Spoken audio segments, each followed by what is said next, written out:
Welcome everybody to Talk That Talk, where we have the unfiltered, unscripted, uncomfortable conversation.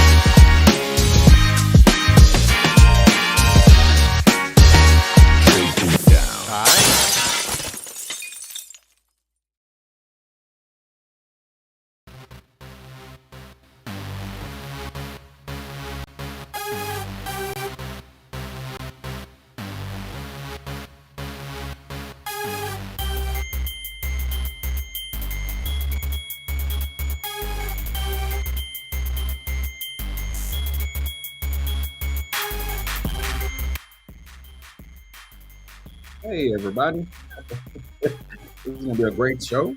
Welcome to Talk That Talk, unscripted, unfiltered show. I'm filling in as hosting for Julian today. She's not feeling well, so she's in prayer. But today we got to my right, up Chuck. How you doing today, brother? What up? What up? That's pretty good. Now here we got the master degree, blade hair. Yes. Regent University, graduate of the class of 2023 of our Lord, Miss Portia. Give her a shout out. You know what I'm saying? So, how I feel? Graduate, Portia. How I feel? I don't know. It's starting to feel real. I did my graduation shoot last weekend, so it's starting to feel real. But my birthday Monday, so I'm kind of, it's a lot going on. So yeah, The turn up about to be something serious, guys. Graduation. No, not really. My birthday Monday. I graduate Saturday, and Sunday I got to get on a plane to go back to Ohio for work. That whole week. Oh yeah. I'm turning up. Really? No, I got to work. We got a band meeting Tuesday. I got work stuff to get done. So, I mean, it kind of is what it is. So, nah, I'm turning up. Excuse me, Dr. Bethea, but I deserve this. All right, we got a break. Yeah. So, what's good with you, Chuck? What's been going on?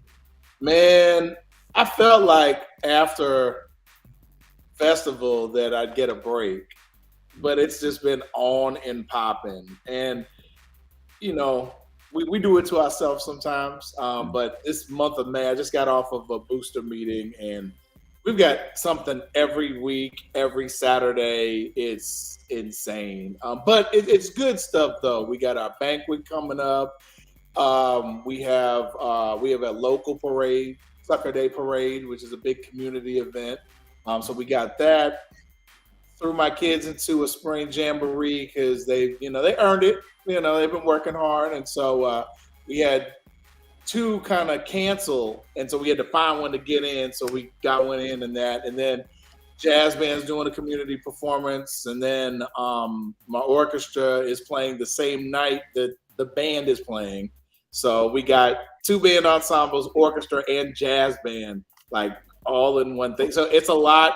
Get me out of these next few weeks and I'll be good to go. And then of course, final exams, we've had milestones and EOCs and all this stuff. It's been insane. It's been insane, but I'm doing good. I'm here. I'm alive. That's good. We kind of have the same. We have we just entered into a kind of like gym battle. The kids observed it as well. That is May 13th. It will be at Madison High School, Southside, still holding. More information I'll share with the next week. It's a fundraiser for all of the bands that are participating. Whatever ticket sales you get, that comes back to you. So we have that. This Saturday we have our King of the Ring drumline competition. It is a head-to-head competition, and you actually, what I love about it, you get a championship belt. That's cool. That's dope. Yeah. And there's not no play. Hold on, let me see. Hey, let me see if we can show it to. It ain't no play for play belt. Hold on 1 second. Let me see if I can get it. Hold on 1 second. All right. Portia, you got that Calvin gown ready? yeah. It's still in the plastic, or did you? Nah, it just came out. Okay. Before I did the photo shoot. So. All right, that's cool. Oh, that's why you did say that. That's dope. So, yeah. So this what it is. So this right here is the undisputed belt. So we have, community lines and whatnot as well. And the high school line at the end of their tournament, it's a tournament like type bracket. Whoever went out of high school, whoever went out of community line could go head to head. You get this belt right here. You also get $500 from your bracket, so you could walk away with $1,000, bro. Hey, I think that's dope. We had an event here earlier this year that was bracket style, and I thought it was perfect. I liked it. It was like March Madness, like all into one. And you had your judges and of course your fans that kind of voted on it. I think it's dope. Yeah, I got my drum instructor. I'm gonna just let him pop in one time. You want to say? Okay. Yeah, he gonna say something. This What's this, a podcast? This is a podcast. What's going down? What's up, man? What my dad is. But that's this Saturday. Doors open at 12, $10. We got a lot of stuff going. We may have some other things such as pay-per-view. We getting that stuff together, and that'll be $5. So you could be in Atlanta looking at it, just pay the little pay-per-view. So we got some things popping, man. Now you said doors is okay. Opens at 12, starts at 1. Yes. Ends at 9. Because y'all don't know how to stop. No, definitely not. This is gonna stop at about 3:30 because it's literally and responded. It's 3 cadences a piece. So once them cadences, it ain't no floor show, it's cadence. So you know how we be online just talking, how it literally is put your best up, and that's it. And we have legitimate adjudicators that are judging this, and technicality, funk, all of that stuff. So put your money where your mouth is. That's dope. That is dope. That's dope. Yeah. So I guess anything happening in the band world? I know you said your spiel, Chuck. Anything happened with the Spartan Legion? Well, we had our band banquet on it used to be the Spirit of Norfolk, but Spirit of something on Sunday. And it was real dope. The kids were real excited, gave away some awards, danced a little bit, ending this season, already planning for next. Y'all had a good season this year. Oh, for sure. Thank you. I see the Spartan Legion going international soon. I've had a vision of that. And so child. I can see that. We'll see. I can see that.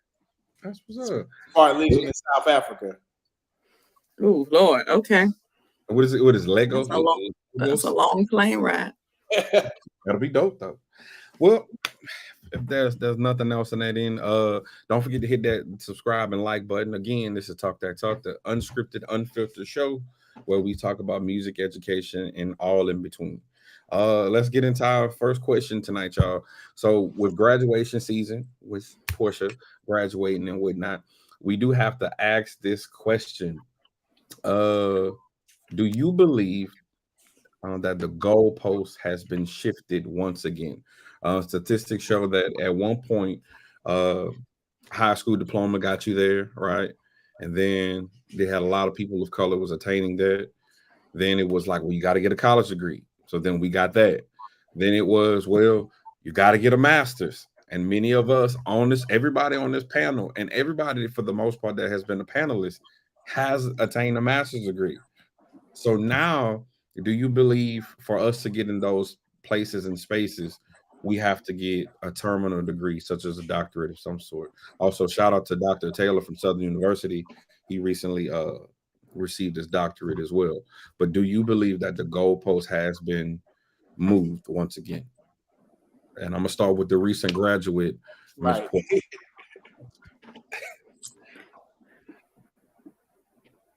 I guess it depends on what you do. Like people keep asking me, like, am I going for my doctorate? And the answer to that is no. I'm tired of school, y'all. I'm gonna be honest. This was a lot. Okay. I don't know what I was thinking. But not only I'm saying no because I'm tired of school, but I'm also saying because for what I do for a living, it wouldn't necessarily serve me to get a doctorate. I would probably get more money or the same amount of money if I went and attained some certifications. for what I do versus getting a doctorate. It would be more about title than advancing my career. But it just depends on what you're doing. I think for music education, I think schools, especially colleges, I would say 4-year institutions, are looking for doctorates now. But I don't know that that's necessarily a bad thing, because right now we have some people who are marching, getting their masters. So are you going to be teaching somebody that's going towards the same degree you have?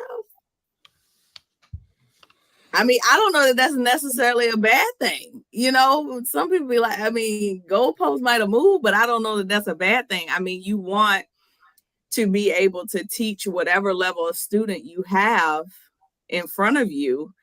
And I think, you know, but I don't know that that supersedes years of experience either. So it's kind of hard. I do see why they're moving it, because people are becoming more educated.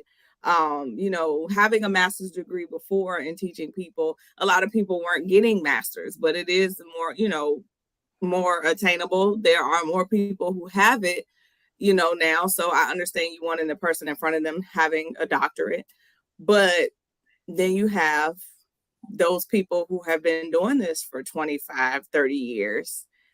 I don't know that that doctorate degree is going to supersede that knowledge and insight that they have.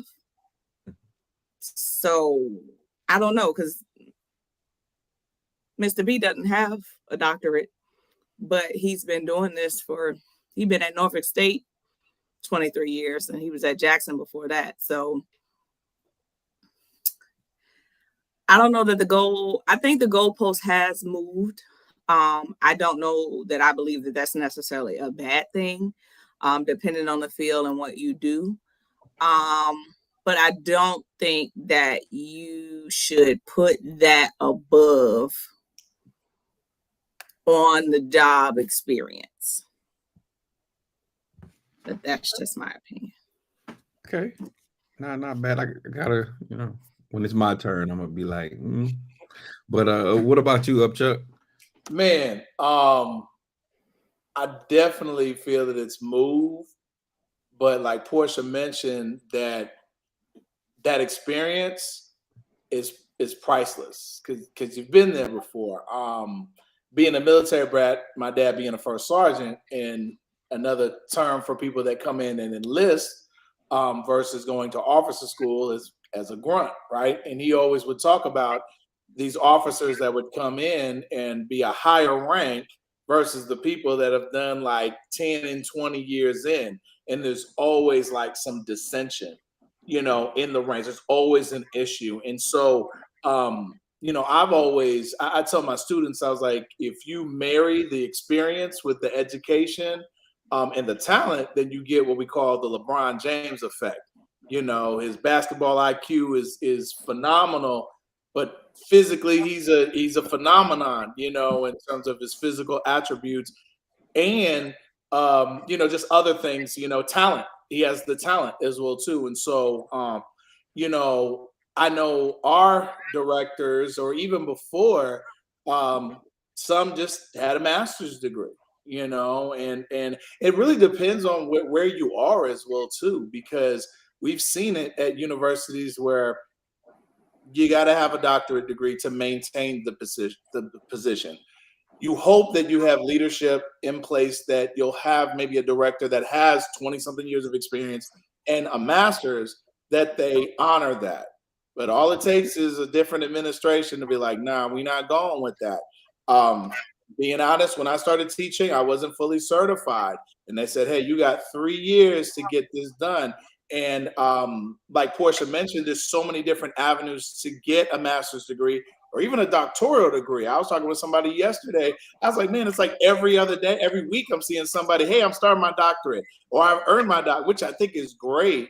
But then it just depends on the situation that you're in. I know my superintendent, when I first started teaching, he was like, okay, you got 3 years. But then he saw my product and he said, take as long as you need. We're not going to let you go. You know, so experience, but also product, you know, will keep you maybe in a position that you're not so-called qualified for, but it's going to expire.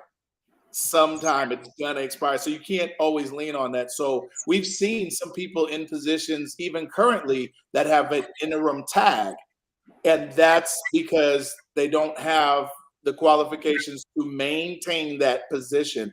And as a teacher, and I know Quan and even Portia, in whatever facet that you're in, you're always going to some workshops. I haven't stopped going to PDs and workshops since I started teaching. I'm always having to get some type of additional certification or something to add on, Canvas training, something. And then I'm responsible as a department chair to make sure that everybody else knows how to do it. So it's like it never stops. And I know for me, definitely doctoral degree is in the plans, because you never want to. I've never been in this position, but I know of folks in a position that their job is posted while they're there.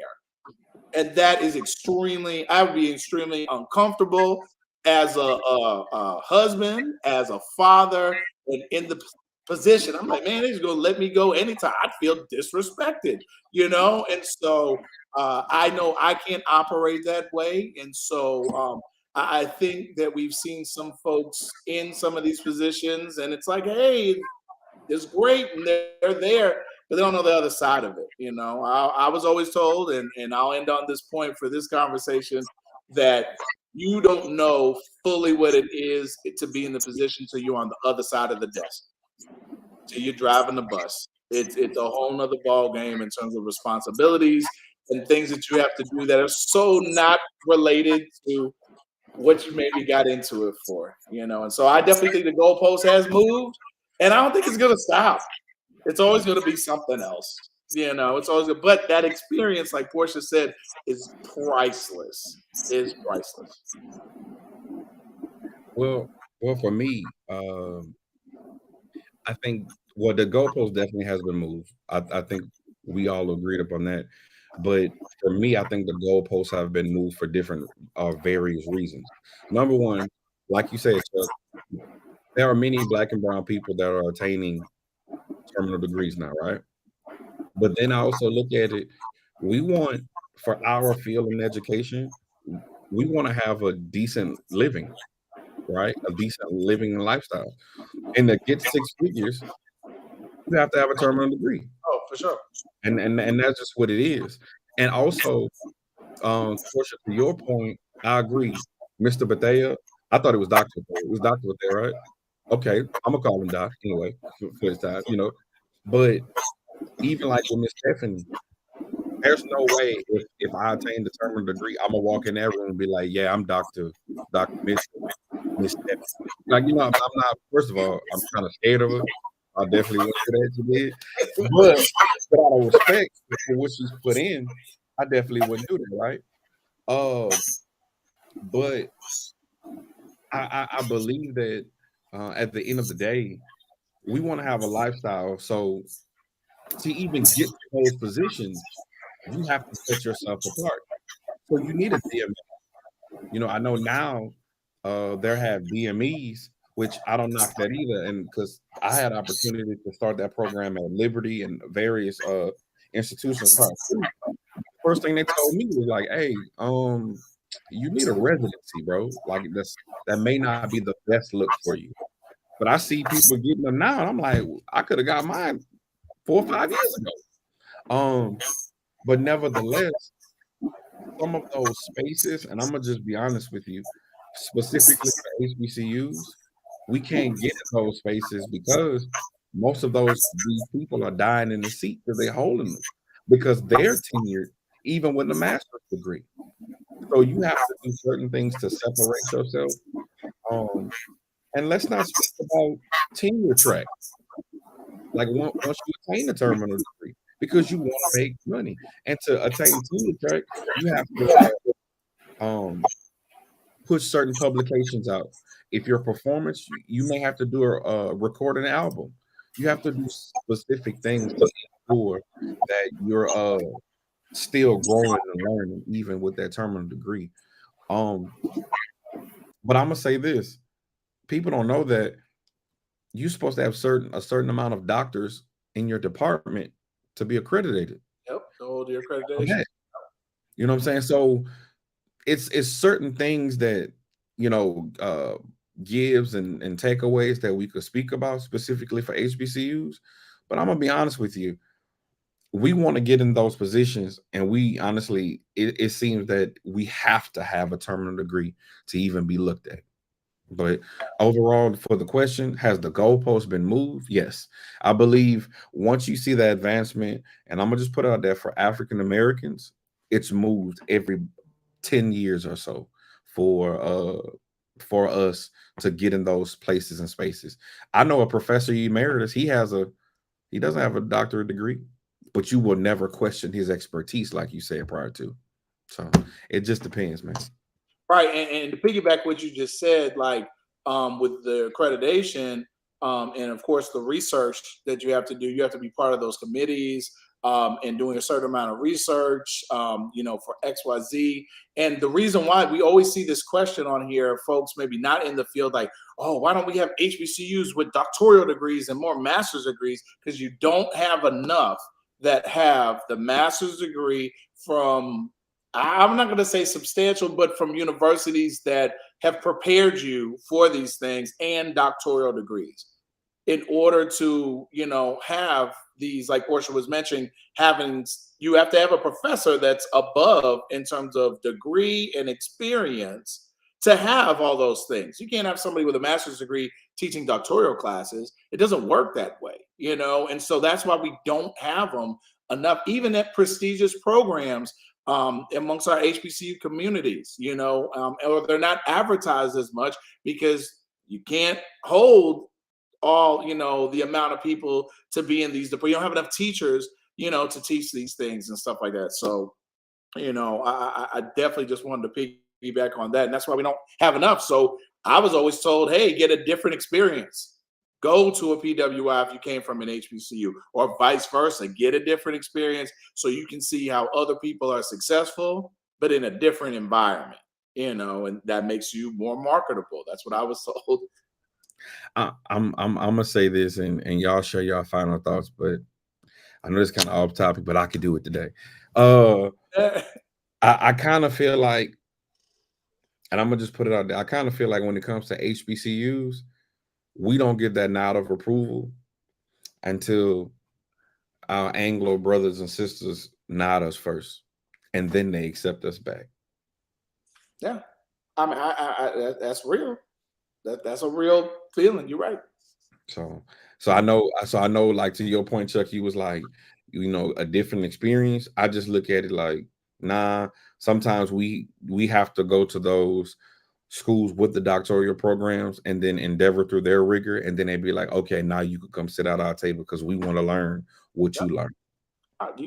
You're right. You're right. When I was in graduate school at Vandercook College of Music, a lot of my colleagues were asking about the culture and how do you do this and how do you do that, and they were just so intrigued and interested or whatever. But I was always told by alums from HBCUs, you've got to make sure you're on point, because if you're not, then you're going to be put somewhere else and they ain't going to rock with you, and your experience is going to be much tougher than what it should be, So I mean, that's very true. How was Portia? How was yours experience with your current master's degree?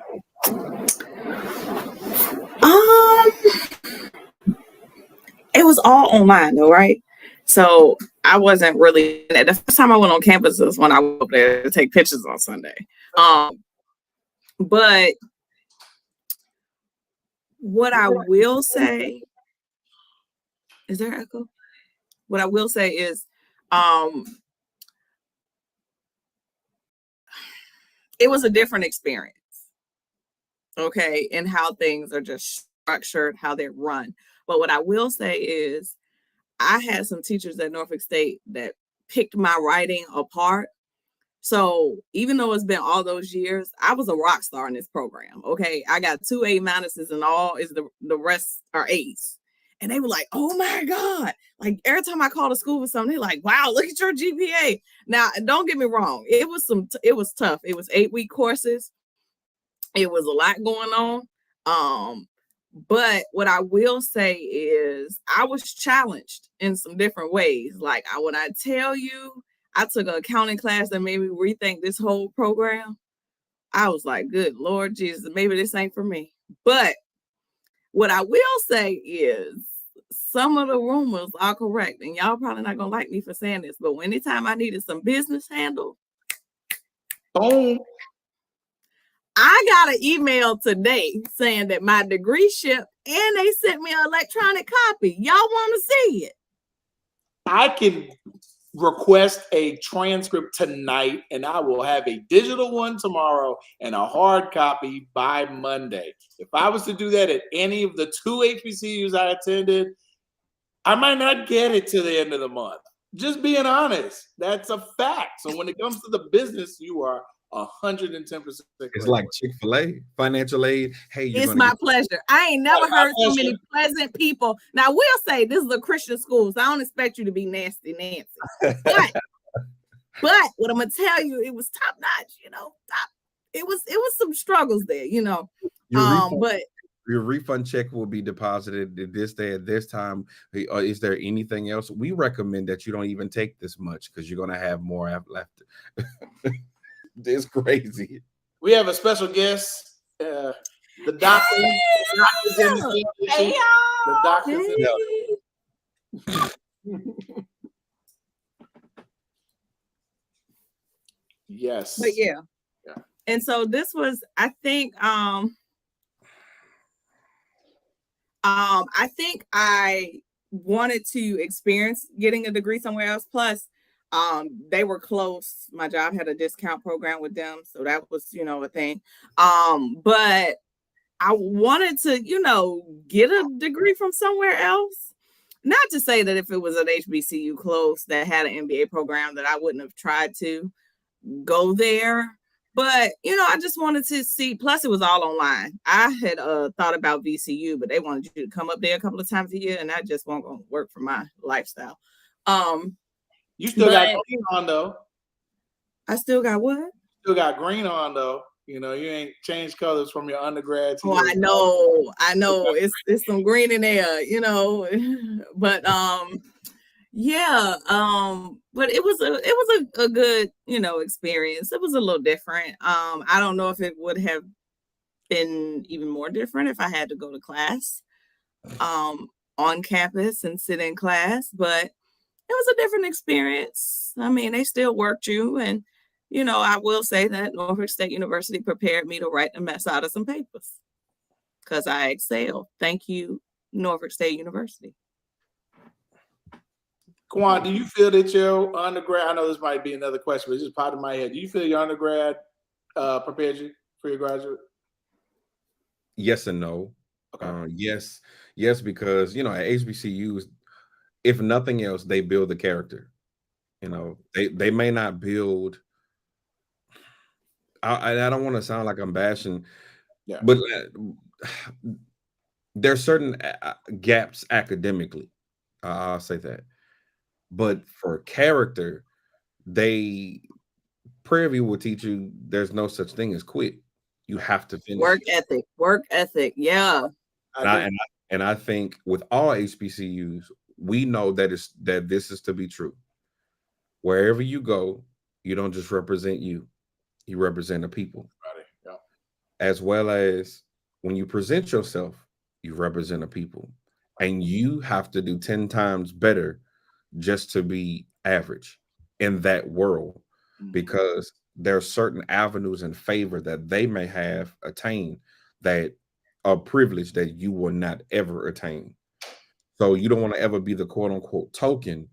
You have to be the one that separates yourself.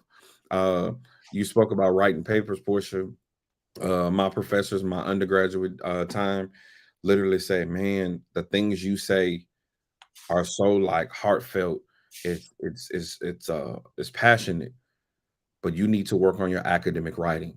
You need to learn how, especially like, specific institutions, they have their specific citing, how they want it. I did Chicago Caribbean style. I know others, they did MLA, LA, APA, so forth and so on.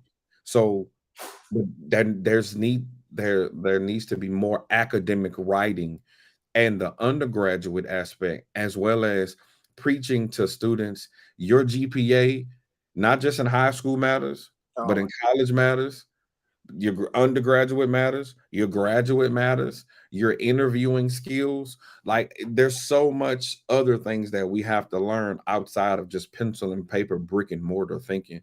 But the tenacity aspect, like, you can't beat that at a HBCU. Some of my professors called my mom and was like, he ain't coming to class. You're not going to get that at another institution. We're talking. You know what I'm saying? Like, our professors at our HBCUs are our aunties, are our uncles, are our father figures. So that's why I believe sometimes many people try to stay too long, because it's the only place that you can actually be you, and you're actually nurtured in a safe environment. So prepare me.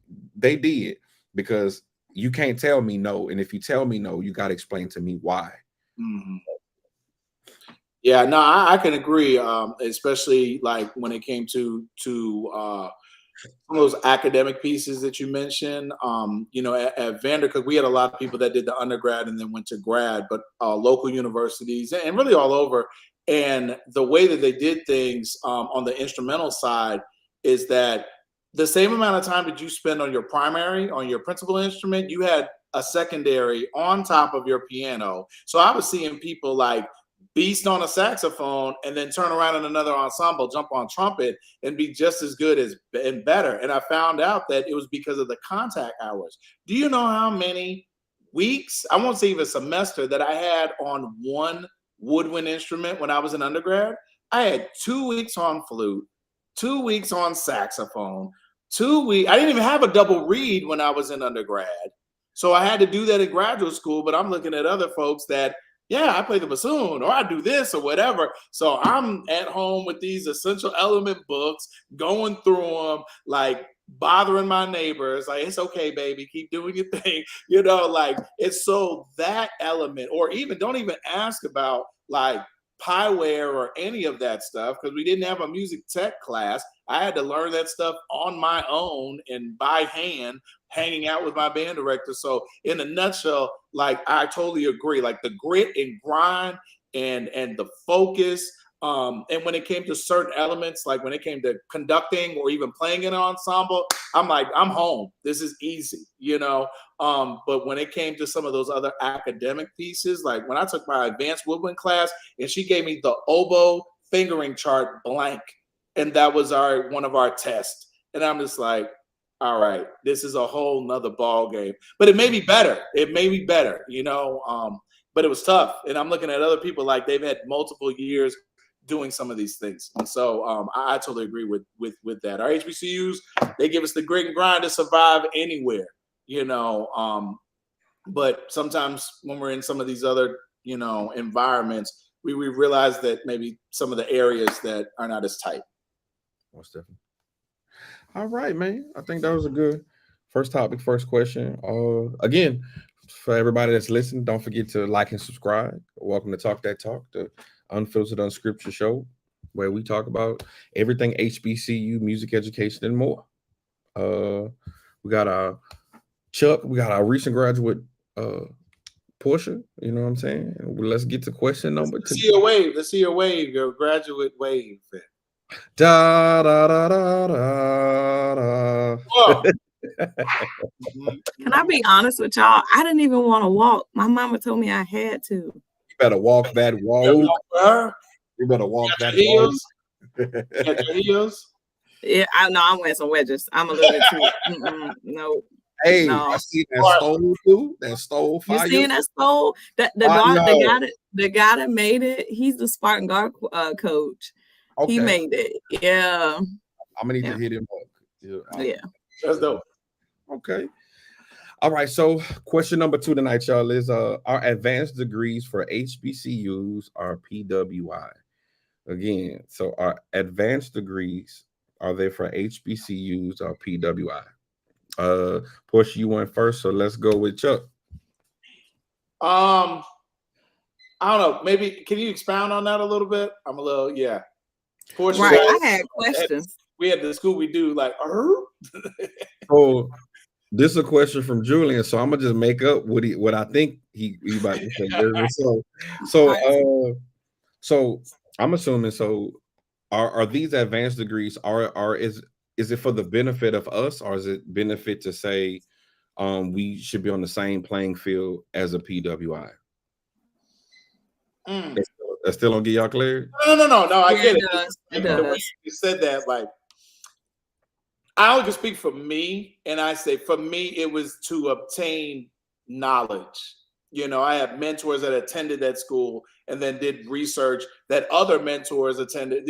Their mentors attended this school, and I'm like, okay, there's something there that I need to obtain. And then when I went there, I heard a lot of the things that they would say. We have a saying at Vandercook, long note is a strong note, in which dealing with intonation, with building embouchure and all of those things and intonation, everything. And so I'm like, oh my goodness, that's what he was talking about there.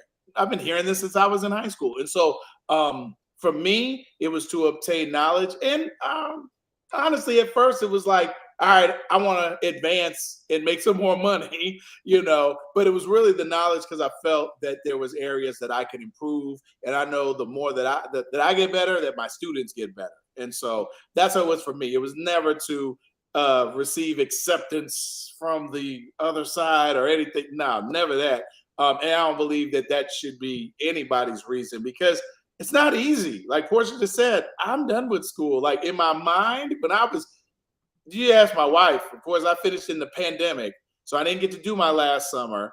And I took 12 graduate hours that summer, which is right. I was like, I need to finish. I need to be done. And I literally had migraines from being on Zoom. I had to do I did double reads and my saxophone applied lessons on Zoom. So I'm playing in the apartment and stuff. I took guitar. My fingers were like bleeding. Like it was crazy. I'd never do that again. But since it's done, I'm like, I need to go to the next step. And everybody that I hear, even my wife that's in that has her doctorate degree, is like, it's a whole nother level of like we like to say on the show, glazing. It's a whole nother level. And I don't even know why. Like, I'm thinking about doing this, because finishing the master's degree was painful enough. But in the end, it's like we want to, like you mentioned, Quan, have something in our pocket. You know what I'm saying? Take the kids to Disney World or something. Take my wife on a trip as we want it. So we know we got to have this stuff. You know what I'm saying? Hey, that's exactly what I did, Edwin. It was, I've been a dean. I pledged twice. Like, it was on a whole nother level. And it was all this. And I was so glad to be done. I was actually class president as well, too. So I'm proud about that. But it was like, yeah. So I did it for me. I did it for my family. You know what I'm saying? And also for an example for my kids. My kids got to witness me finish like all of that. And even though my graduation was virtual and it was at the crib, my wife did decorations and everything, and it was dope. But, definitely I did it for me and the example I want to set, for my students and for my family, not anybody else. I bought Justin say, ain't that much music in the world. Ain't that much music in the world. I know that's right, Simon. I didn't even give you the elementary. I'm playing ukulele and in my elementary classes. That's like not even the half of it, man. And oh man, it was crazy. Everybody in the whole apartment complex knew that I was a band director. Everybody. When I was done, they were like, woo! So yeah. What about you, Portia? Do you believe advanced degrees? And so I did get the explanation from him, and he says are receiving those advanced degrees in order to be at the HBCUs or to be at the PWI. I think the standard should be the same, because the reality is, I don't know. Let me just say this, and people might not like it, but here we go. Unscripted, unfiltered. Here we go. I ain't gonna, I got on the Christian school today, so I won't be using any foul language. I'm back to, now that I'm stress free, I'm on this not cursing thing, and I've been doing pretty good. Y'all pray for me. Pray, okay? I need you to give that that walk that you're on to my wife as well. It's hard though, for real, because I had something happen at work today, and I was like, ooh, it's a test. I'm being tested, Lord. I'm being tested, because I wanted to say to that email, who you talking to? Who? Okay, but yeah, I will. For my last email, right? You got me messed. Yeah, but it should be the same, because I don't mean no harm when we're building educators or we're building whatever, sociology student, whatever student. We're not building you to limit yourself. So anybody matriculating through an HBCU program, you shouldn't be thinking my only possibilities are HBCUs. So the standard should be the same, so that we are building people who can leave our institutions and go anywhere. So it doesn't matter. The standard should be the same. We're not, and I mean, we definitely shouldn't be selling our HBCU shorts, because I have a problem all the time while we be settling for less, giving people positions they don't have the credentials for. That's a problem for me anyway. So it doesn't matter. The playing field should be even. And if you got somebody on your band staff that don't have even no bachelor's degree, I'm talking to you. That's a problem. Fix it, Jesus. Hey, that face that we just gave Quan, we got to put that on a t-shirt. So, okay, all right, big sis, let's go there. Let's go there. Let's go there. So, I want to say we have the same standards with my whole heart. I don't want to say we're selling ourselves short. But when it comes to music education, pending the university, that statement varies. No, I'm not saying that it is the same. My response was that it should be. Right. Now, and I agree. Not. We know that. Yeah, I'm speaking to them people that's on these band staff telling people to go to class and you ain't go. Right. Or right. you got, I'm saying it should be. You got folks that got a degree that didn't do a senior recital. So again, when we say those things, it should be the same, but it's not. And I think the advanced degrees at this point, I'm gonna play devil's. I'm gonna be the Rick today. It's to attain the opportunities, because I feel like educated African Americans to a degree right now, it's like another lost tribe of Judah. Because on one hand, we want to go back home. However, some of our directors are still there. They've been there 30, 40 years. They're going to die in most of those seats, right? So we can't go home, and then, being fair, some other HBCUs, they'll nickel and dime somebody else with less credentials. So we can't go there. Or we don't want to have to go to Billy Podunk at a random place in Ohio and they say build an HBCU band in the middle of the cornfield. And they want us to go there to build something from scratch with no budget, no nothing, So where do we go? And I think the advanced degrees is for an opportunity. It's low-key just to be heard. Where can we go to say the truth about low socioeconomic students, to advocate for them, to advocate why public school systems is the first thing to go is the arts, but yet and still we know that it helps students.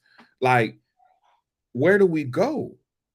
So on one hand, it is for the HBCU, so we get that opportunity, but it's also for the PWIs so that we can honestly have some of those resources. So it's a duality that we do deal with, specifically in music education.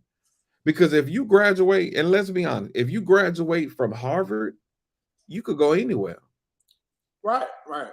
You graduate from the New England Conservatory in Boston, Oberlin Conservatory. You graduate from Peabody, any of those, bro. Your ticket is written, but you have to prove yourselves at other institutions.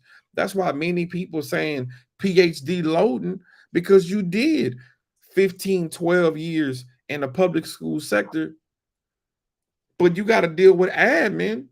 So it's hard, bro. It's hard. And the truth is, there's some HBCUs right now that everybody taking a shortcut. And we're just gonna be honest. Everybody, like not everybody, but people are taking a shortcut. You should be at the collegiate level, you should be an expert in that area. My son right now is struggling with college calculus 2. The person that's teaching him is a college calculus 2 teacher. He's at the engineering program. Now, we know at certain HBCUs, certain departments reign supreme over others. Yeah. At PV, engineering is that thing. And we got 3 buildings on campus, but our band room is in a warehouse somewhere, not even on campus. but when you speak about A&T, I'm gonna be real. It's 2 things that you know: the band and the homecoming. Right. I mean, we would always say when we were in the band, they're gonna put us if a football game on Mars, we're gonna be right there. But we can't get our pianos tuned in the department, you know. We can't. Y'all gonna go in a broken spaceship though. You said what? Y'all gonna go in a broken spaceship though. Oh yeah, right. It's gonna have duct tape on it. And we gonna make it. Football team going with Elon Musk though. Oh. Go with him. Oh, so that's a universal thing. Yes. Everywhere you want to be, but our transportation gonna be raggedy. Right. But we there. But they riding hound the hog, and I can't speak for no other institution but Norfolk State. But for as long as I've been around, the football team has been trash. But they riding in style. Just saying. Yeah, so, and look, and being on the athletic side as a former high school coach, I've peeked at that budget for athletics just on the high school level. I don't even want to see it on the collegiate level. It is stupid in terms of the amount of money that they get to just do whatever. And I'm just like, A&T just got scholarship budget this year. I've been teaching for 16 years, and this is the first time I've had a student go to my alma mater to get band scholarship money. Even just a piece of scholarship money towards their education. So telling you, it's crazy how like at different schools the stories parallel. And here's the crazy thing, but they also parallel for PWI in regards to financial aid. Yeah. Oh. So I mean, we had a Facebook group that was like, if folks want to blow up the financial aid building at A&T, because there's so many, and people just stories on stories. But we've all talked about it at our graduate experience. Hi, my name is such and such. Oh, everything's all taken care of. Here's your books. Here's your card to get into the practice room. And this center is open at this. Oh, I had access to the gym on campus. Here, if you want to go work out at the gym or swim some laps, here you go. All that stuff was like included. Like, yeah. but I must say this, and just to be fair, at PWIs, about 15 to 20% of their student population is on financial aid. Right. It's not as right. At HBCU, the other thing that we're talking about that doesn't compare is funding. Yeah. Oh, yeah, big time. So with funding, 2 things. So 98% of just about 98% of the people that attend HBCUs are on financial aid, right, of some sort. And that financial aid department is not as well staffed as the PWI. And then when it comes back to alumni giving back, so like I was speaking to somebody, and we say, well, it's kind of hard to give back when you graduated with so much debt. Right. Or if you give back and you don't know where your money's going to. Like I know of some directors that didn't years ago get their Honda check and these events and stuff like that. Right. And so it's like, how am I going to, or the university gets the check, but it doesn't make its way to the band. Wow. Right. So how are you gonna, I got all this debt, my little money, my little check that I'm getting, I don't know where it's going to. That's why you're seeing more like HBCU bands have these alumni associations. I mean, they've always been there, but more now than ever, they're like into fundraising. You know, but sometimes where that money go? We got to keep it a thigh while. Like where that go? You know, but no. Woo! All right, man. I didn't know we were going to go that deep, but we went there. We went there. All right, y'all. For everybody that's just tuning in, keep doing my job before I get fired. Everybody that's tuning in, don't forget to like and subscribe. And welcome to Talk That Talk, the unfiltered, unscripted, uncut show. There it is right there. Don't forget to like and subscribe. In the words of my guy Julian, smash that like daddy. Hey, in his words, you can tickle it if you want, but just make sure you push it. All right. Question number 3 for tonight is, do master's degrees hold the same weight it used to? I think we kind of answered that earlier, but I'm gonna read it. I'm gonna go with Upchuck. So, yeah, I think we answered it already. Like, and then we want more people to get education and to succeed and have these degrees or whatever. But then the more you have it, the more it dilutes it. Again, again, on the athletic side, everybody wants to be a coach, AAU basketball and all this stuff. You got folks, did you play? No, but I'm a coach. Like they don't know what they're doing. And so you get so many people, because all you got to do is you do a certification, CPR, whatever. You fill out the stuff, you pay the money, you're a coach, you know, and you build your team. Say, Chuck, do you remember? So when I was coming up, I go lie, I played AAU American Legion baseball. Yeah, that was like a secret society. AAU like secret. You had to be invited to do that. Like it was a secret thing back in the day. Into the YMCA league, or the Boys and Girls Club. Hey, I want to play. I got $10. I'm in. You know, that was you show up for that. But AAU stuff, that was like secretive. Like you didn't even know why they practiced. You didn't even know how they got sponsored. And all of a sudden you see, well, how you got them Nike shoes? Oh, I went to Nike Daytona Beach camp. Hey, but like, how do you get there? Oh, I'm on an All-American McDonald's team. Like I had a friend of mine that I went to school with. His name was his name is Tweety Carter. He played for Baylor back in the day. He had a Boosie fade, and he was famous for that. He was one of the first class that brought Baylor back up. Man, I used to be like, Tweety, like, where you going? Oh, I just came back from Ohio. I just went to Florida. And it was just certain people that was invited. And it's crazy. Like now you could just be like, you know what? I'm going to start my own band, my AAU All-Star band. I'm going to start my own AAU football team. Like that's how it is now. It's crazy. I compare, and we did this not years ago, but a while ago about comparing AAU to summer bands.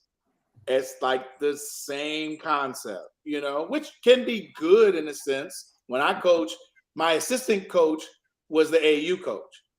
And so he was with them in the off season, then they were with me, and then we worked together. So there was like a cohesiveness. So those kids were always taken care of, getting better. And then when it came to school ball, like, you know, but then some instances you don't have that. Kids don't want to play school ball because I'm going to go run with the AAU. We going to Florida. We going here, whatever. That can start to happen, which I don't think it is, but I do know of some stories with some issues regarding to the mass bands, but that can happen as well.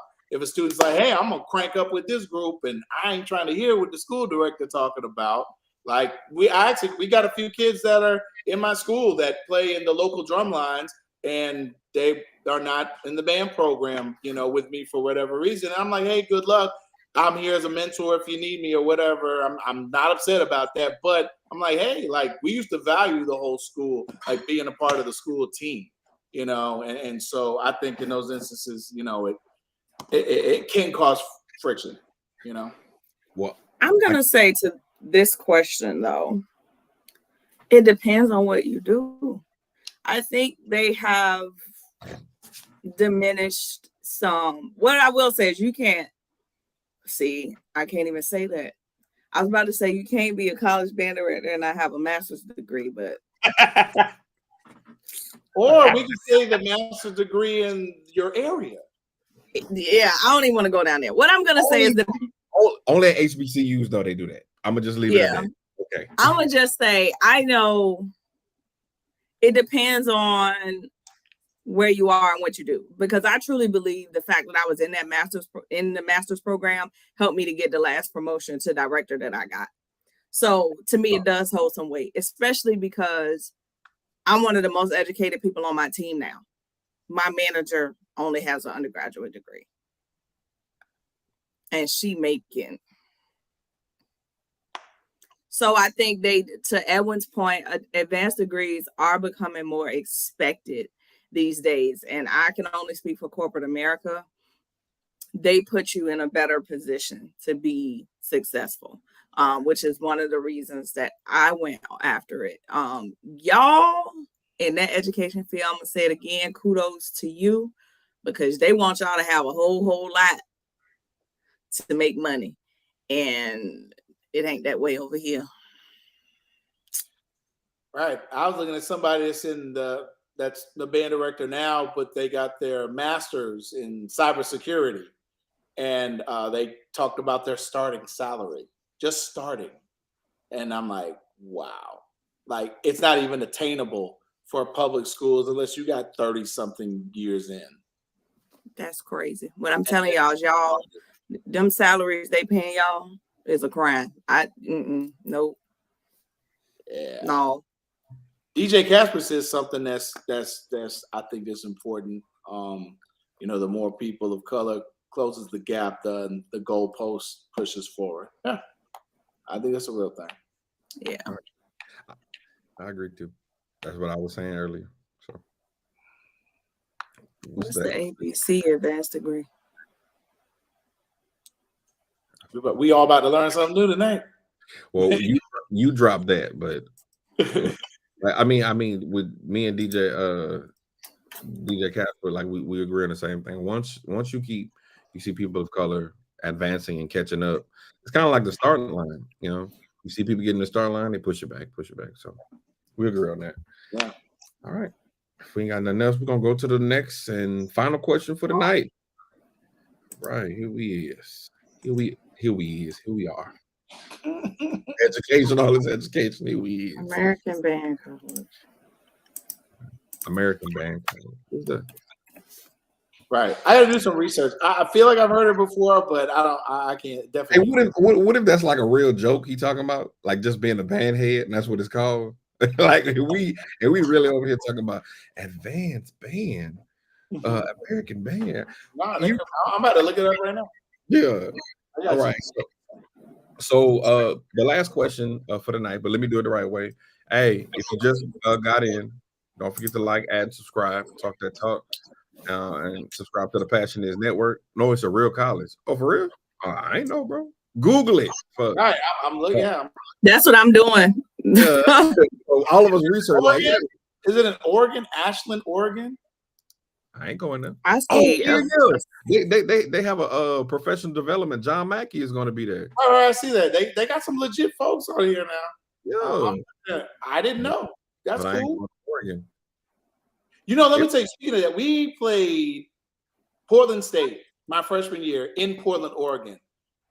The most beautiful city, one of the most beautiful cities I've ever been in. This is it. Yeah, it was. Yeah, it was clean. It was beautiful. We had a great time. Like, that was one of my best band trips. Was in Portland, Oregon, but it's far, like extremely far. Yeah, bro, you basically in Canada. Oh yeah, for sure. Yeah. Like, yeah. It's beautiful though. It's definitely beautiful. Nah, I definitely got to do some research, man. Thanks, man. Yeah, Thanks. appreciate it, bro. Like real Appreciate talk. it. All right. So let's get to our fourth question. Is Julian does his tech job? Does ed doctorate degrees or ed leadership degrees help or hurt? I guess help or hurt band programs. So I'm assuming this question is there are a few directors of bands in the HBCU sector that they have ed docs, so leadership degrees, right? Do you feel like that helps or hurt the HBCU culture? I'm gonna go with Portia. So they have a master's or a doctorate. Why y'all laughing? Because I'm just making sure. Where you going? I'm just making sure I understand. So yeah, so the ed doc is they possibly have a master's in music. They have to have an undergraduate or a master's in music to be at that level. We hope. See, you can't even say nothing exclusively. You know, it was ghetto. Okay, go ahead. So then now some of them have attained an ed doc, which is like they can get in organizational leadership or different things of that nature. And then their dissertation may be dealing with music of some sort. However, it's not a doctoral in music arts. It's not a DMA or a doctoral in music education. So how do you feel about that? Is it helping or hurting our culture? I don't know that is hurting anything. I think it would depend on what their undergraduate and master's degrees are in my opinion. Like if you have music in undergrad and on a graduate level, and you want to get a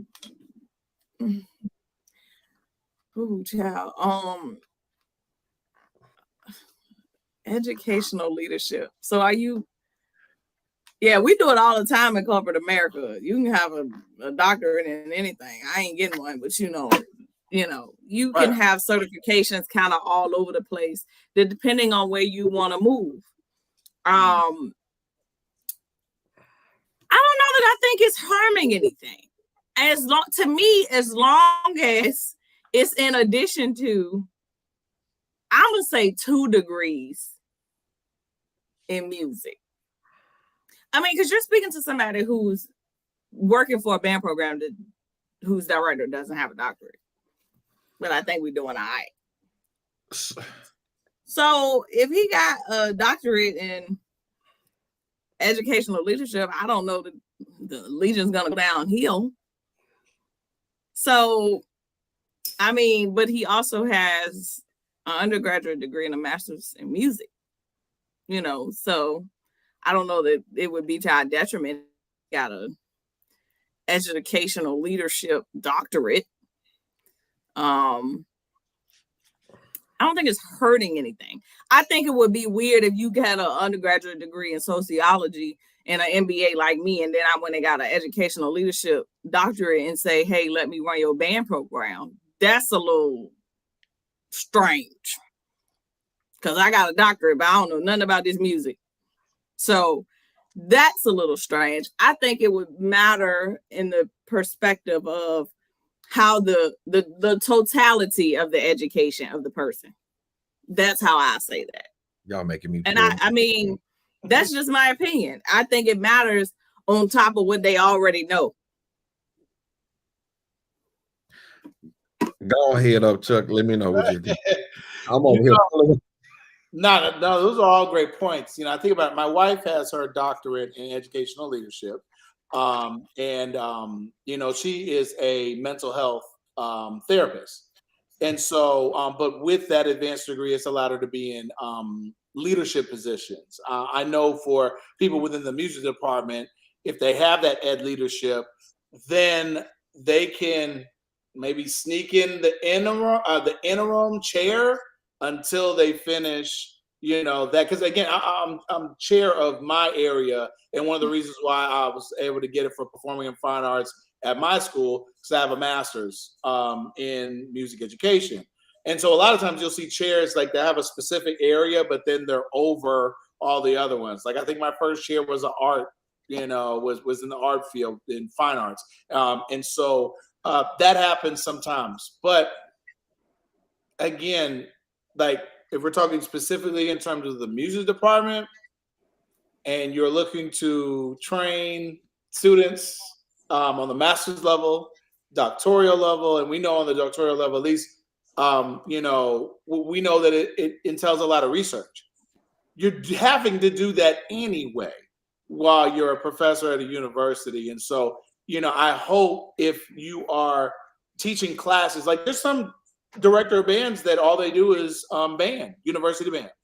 And if that's what they do, then that's what you do, you know. But if you are, you know, teaching master level classes, theory and other things and things like that, then I definitely see how it's beneficial. Because I know for me in the master's degree, all my mentors was like, hey, research in terms of this thesis. And then of course, all the mentors I know that have doctorates, like, man, it's on a whole nother level. I mean, you're literally doing this thing, you know, for multiple years. You know, this culmination of research that is supposed to be helpful, you know, to the career field in some way, shape, or form. And so, while I do see it in other areas like corporate America and stuff, I think in our area for music education, that having our doctoral degrees maybe in other areas, I don't know, could maybe not put us as far ahead as what we could possibly be, because I do know the individuals that hold those doctoral degrees in music education or PhDs in music. I don't know, they're, you can just see on the other side of that research, there's a whole lot of understanding.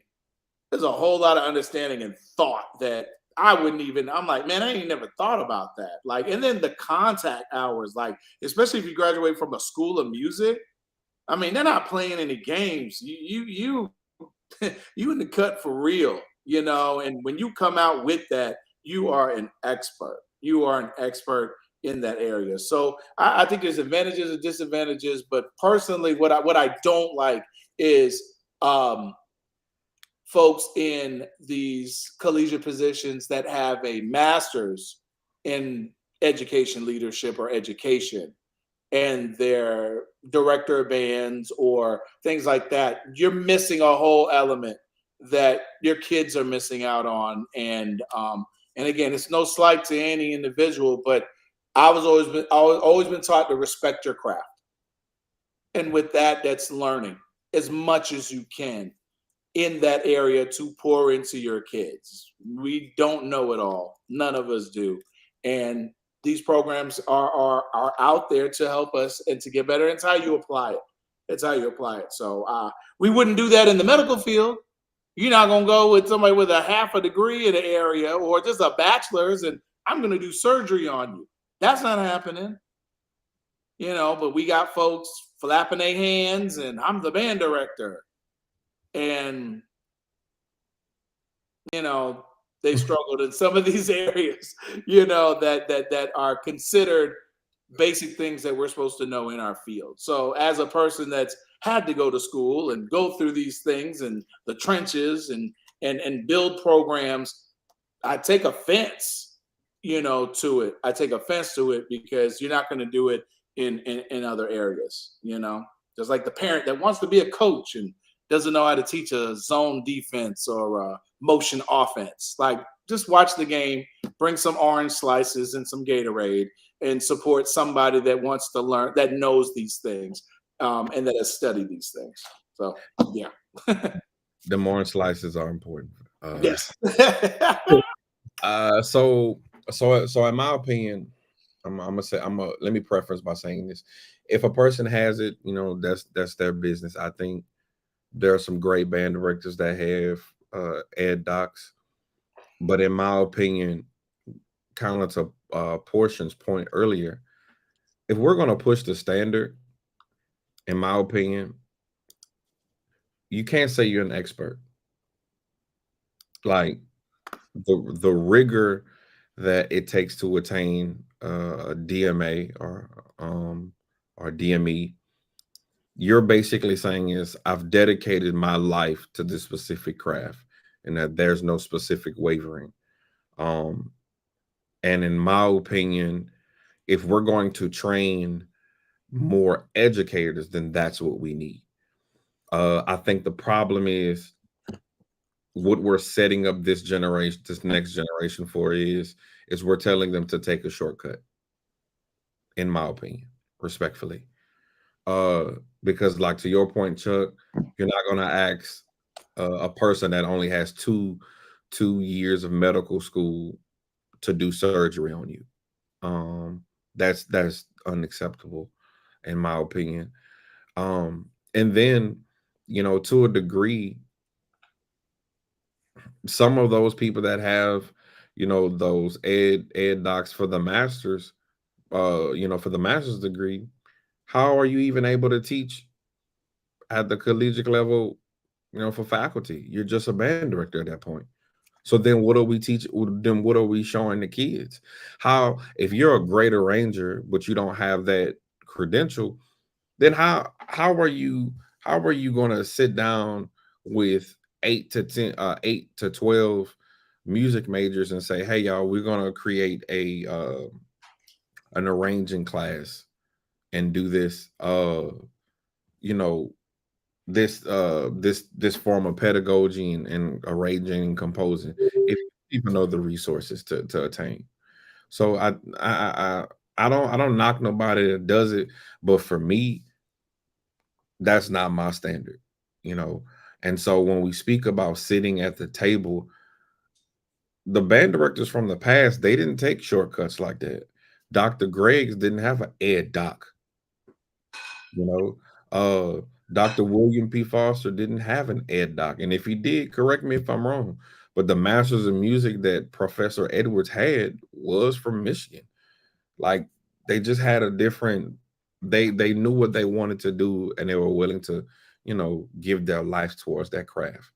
And I think that's what we need to get back to. Again, no slight to anybody else that has an ed doc degree. But what are we telling our kids? Because a lot of us are attaining those degrees just to be the director of bands. But how are you helping the students though? How are you helping the music education students? How are you helping expanding that music department? Not just from a band perspective. Like you said, Chuck, you didn't touch a double reed. Well, guess what? I didn't see a bassoon until I got to started teaching myself. Like, it's with the certain amount of doctors and the research that you push, more funds come in because you're accredited. So, it's like we just got to do better. That we just have to do better. So Yeah, I mean, I definitely agree. And what I will say this is that, regardless of degrees or not, I'm not one to say that just because you have a degree, then you know it all. Because you got to learn it, and I know there may be some moments, we've all had it, where we have a student that may question, hey, do they really know, what they're doing? And for an example, we call them campus tours where we march around campus. I didn't do a full one last week, but I did a half of one with my drum majors, because I was explaining to them about certain things that I needed them to do. And I went out there and did it with them. And I'm like, look, like, you still got to, and I've always prided myself of being able to do the things that I teach. And you have to do that. I'm sure there's a moment that one of them new band rookies come in and want to see if Portia can do a drop spin or a figure eight or something. And there's a moment that you just, yeah, I do this. No. No moment. my videos. Don't play with it. Don't play with it. Right. But, again, I just challenge the folks that maybe that have that or that are aspiring to do your research, learn what you say that you want to learn to. Not only make yourself better, but make other people better as well too. Show yourself proof. Doc Hodge, one of his degrees was in psychology. But his doctorate was definitely from the American Band Conservatory. But one of his degrees was in psychology. And so there's a lot of stories of directors that have tried and did some different things, but in the end, they knew what they were supposed to know. Well, we don't have nothing else. My guy Julian, he dropped the link in there. So he's gonna drop in the first person. So click that link and come join in and let us know how we did on our show tonight. Who's our first person, Julian? Oh, Big Dog Simon. He needs things. What up, man? What up? It's crazy. Y'all did a great job tonight. You Julian number 2. I rock with it. You know what I'm saying? Unfiltered, unscripted conversation. I say, remember that one. But yeah, man, y'all talking some real stuff on here tonight about being qualified and the whole band directors having degrees versus not having degrees. It was a lot of times I wanted to play devil's advocate. You know me, because I know a lot of people, like how he just said, sometimes people with degrees that don't be knowing what the fuck they be doing. They got somebody without a degree who just know a little better. It happens a lot. And I was the kid that I'm a challenger. I want to challenge you. I want to make sure that's a dotted corner right now. I'm that guy. But anyway, so I'm gonna say this. I feel like y'all right about it, about the degrees and everything, and how the goalpost is being pushed. Because I remember when I was a kid in school, they were like, go to school and get your degree. Go to school and get your degree. And then I get to school, and then as I get close to my degree, I'm starting to see on Indeed a lot of shit asking for your master's and shit like that. I'm like, damn, I work for a PR firm in Atlanta, and I started out making 62, and just with a master's out of me like 71. I'm like, damn, what I'm saying? That's a big jump. But then when I went back to my school for to go speak to the class and shit like that, I find the damn professors, asking me for advice on the job opportunities and shit like that. You know what I'm saying? And that happens on a lot of occasions. That point I'm making, just back to my portion when you say damn now the teacher teaching students that have a degree is close to theirs. You know what I'm saying? You got a master, you working on your master's, and the band only got his master's. So I'm never gonna argue that, but I'm always kind of stand on I watch a lot of times we all talk about how sometimes the band director don't have time to write. You know what I'm saying? They don't have time to do the small things when you get in the director's chair versus, you know what I'm saying? You have to do logistics with admin and worry about if the kid's okay and if they got a shot something, all kind of stuff. I personally don't see nothing wrong with a college director with a ed leadership degree. Me personally, because if they I'm gonna stand on like we was talking about the last show. If they had whatever qualifications it was to get that position in the first place, you know what I'm saying? Then let them rock. You know what I'm saying? They may be better in ed leadership, but then music. You know what I'm saying? Granted, one can say, well, how you gonna teach kids music? Well, technically, if we just said the band director gonna be doing as much as he used to do when he was an assistant, or when he was a head band director, then I don't know. But I know I had aspirations to be a band director one day that I was gonna hire a fire staff, and just certain stuff I'm not doing.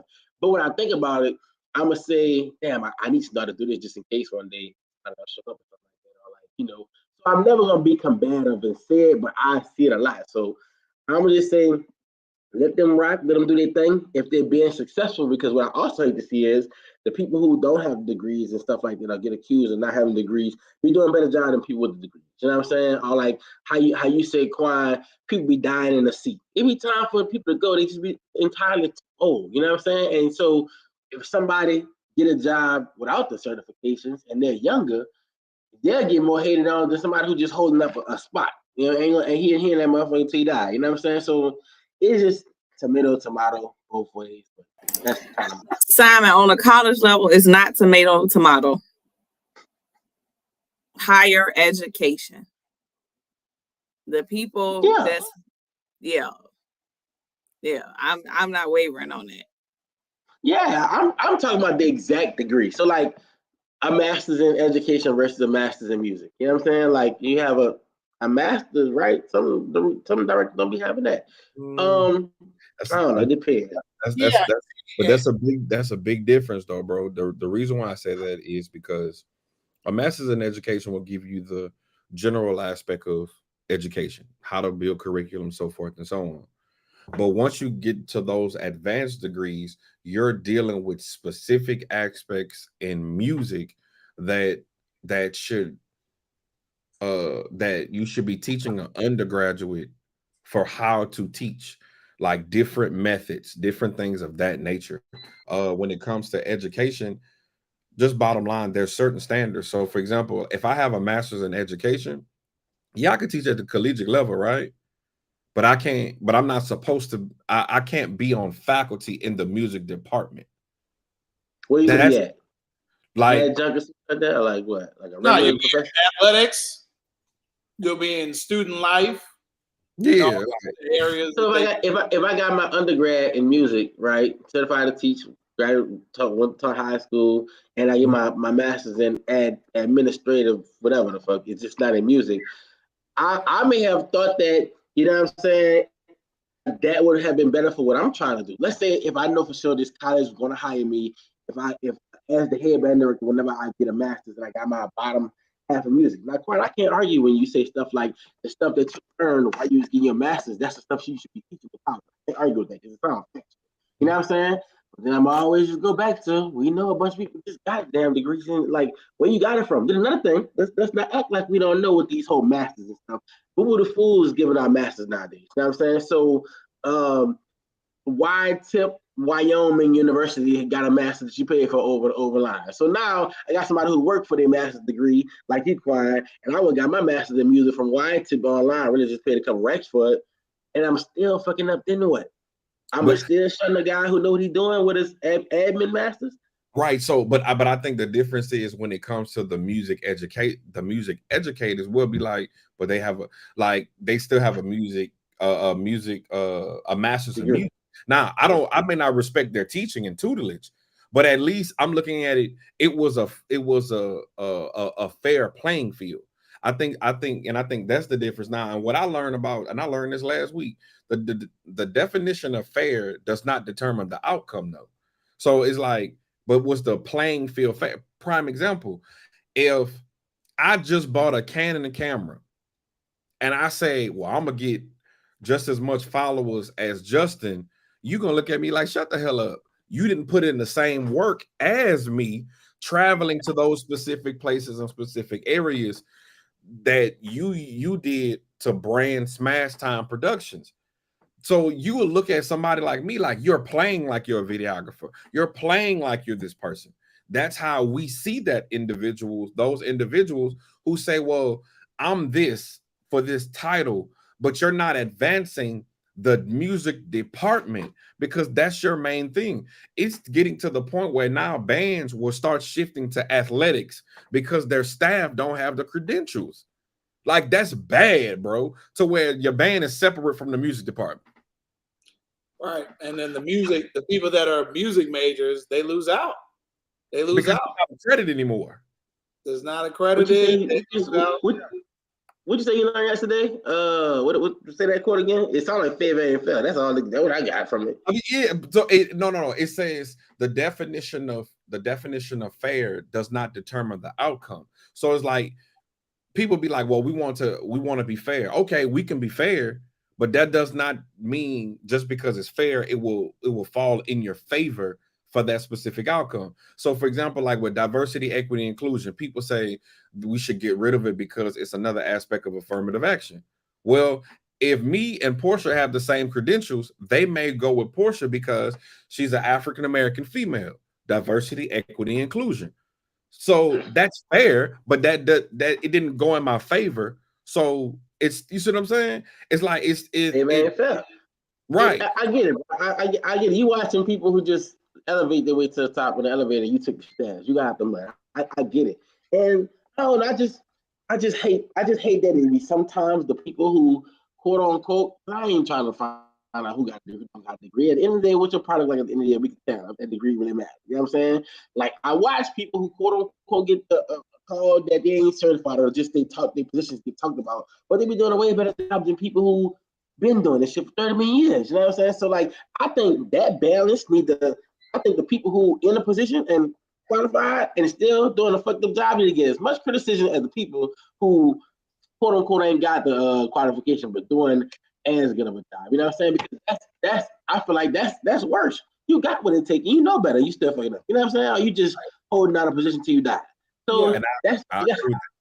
Yeah, I agree with that, Justin. I definitely want to say like when you say that, I think about the question that comes to my mind is like, where's the bar? Like, where are we, if we're saying like they're doing a good job, like what is that standard? What is that standard? Because I see folks all the time saying, hey, this director's doing an amazing job, but I only see one ensemble. You know what I'm saying? And that's not music. Music embodies several different genres, whether it could just be the jazz band, the concert band, or the marching band. And not to get into that whole debate, but again, where's the standard? I take offense when I see somebody say, I'm a director of bands, but they only teach one ensemble. No, you getting offended a lot. I bet you get offended a lot, huh? Oh no, for sure. Because I take offense to it because I've taught all ensembles since I started my career. And that's not a director of bands. You're not an athletic director if you're only responsible for one group. You know what I'm saying? I never thought about it. Director of bands. If you're a director of bands with a D. Plural. It's plural, not singular. So if you just do the marching band, you're the marching band director. If you're the director, you're the wind ensemble director. If you're the jazz band, you're the jazz director. But a lot of our predecessors, they had to do all of those jobs. In fact, at HBCUs, they wear you out. We all know that. They wear our directors out and they die in a chair because they say, hey, you got to do 4 different jobs with one job salary. That ain't happening at some of these other schools. You get one director for the wind ensemble, one for the marching band, one for the jazz band. So again, I ask, like, where's the bar? I see folks that they praise these individuals, but all I see is one ensemble from them. And when I see those kids, I'm like, I feel bad for them because they're not getting an other experience. Not saying it's going to be better or whatever. Everybody has their own cup of tea. But sometimes them kids ain't go for that experience. They went for the experience that they wanted and they get it. I get it. But as the director and as the master educator, it's your responsibility to show them the joys of all of it. Prime example, like we always talk about, like Mr. Rollins, legend, right? GOAT. Not bad director. Right. Mr. Rollins exposed y'all to concert band. Oh, for sure. That's the point. That's the point. Like, you can't keep giving candy and expect the kid wants a vegetable. You got to say, okay, we can put some cheese on this vegetable and this broccoli is going to be amazing.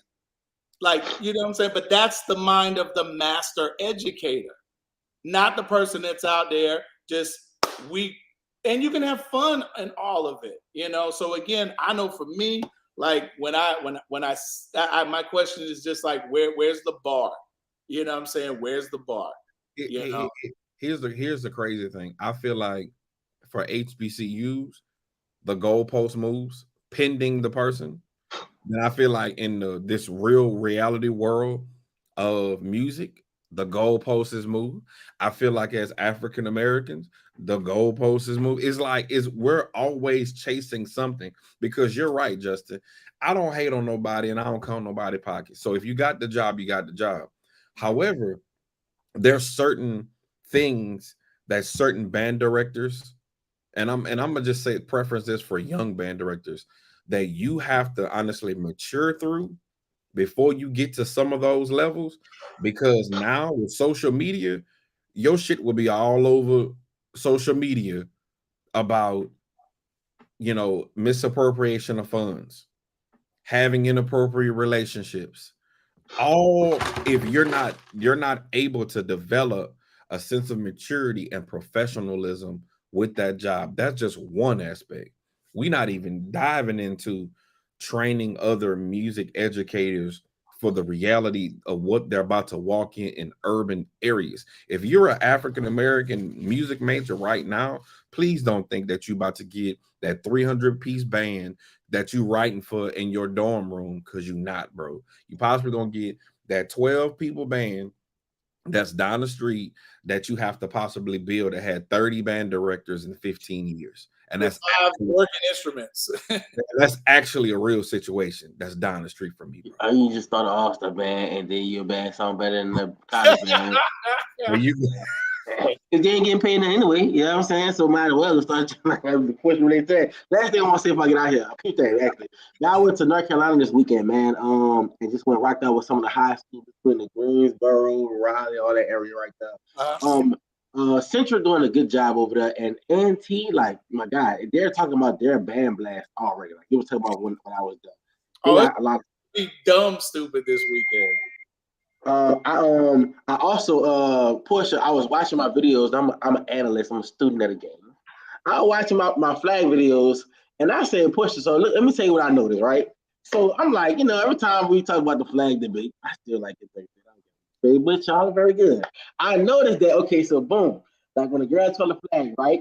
Her free hand is never free. It's always on her stomach. Oh, that boy caught that. Yeah, so now I'm about to start looking at everybody's free hand like, why is that hand dangling and looking all sick with this stuff? So look, I pay attention to detail because I'm actually back in Norfolk this weekend for the fucking die battle at school this weekend. So they're going crazy. But I noticed that. Yeah, I noticed that, Portia.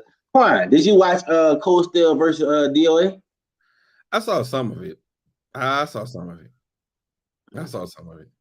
Hey, regardless if you got the winner, Cold Steel won because the instructor at North Carolina Central is Cold Steel. So it doesn't matter. Let me explain something to you. I don't care what that happened in that battle. I ain't finna watch it, but I watched DOA chase Cold Steel to their bus at the Aggie Eagle in Charlotte. I watched it. Hey, I watched it. I was there. Dr. Ruff's like getting on the bus. Let's go eat. We ain't doing none of that. Get on the bus and go. Let me explain something to you. As classy, ain't nobody chasing me to the bus. As classy as the Spartan Legion is, let me explain something to you. I would have to go to Bethel like, look, they walking behind us though. I'm sorry, that's a different level of crazy. You're not chasing me to my bus. That was disrespectful in front of all the people down there in Charlotte.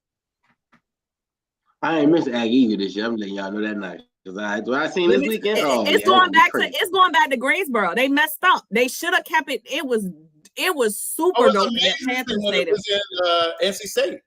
So it's gonna be an ACAT? Yeah. Yeah. No, we have actually room to host a major. I don't care nothing about what you talking, Chuck. It need to go back to Charlotte. It was super dope. Yeah, it needs to be super dope in Charlotte. Yeah. It's coming back to Greensboro this year, and then the next year it'll be back in Charlotte.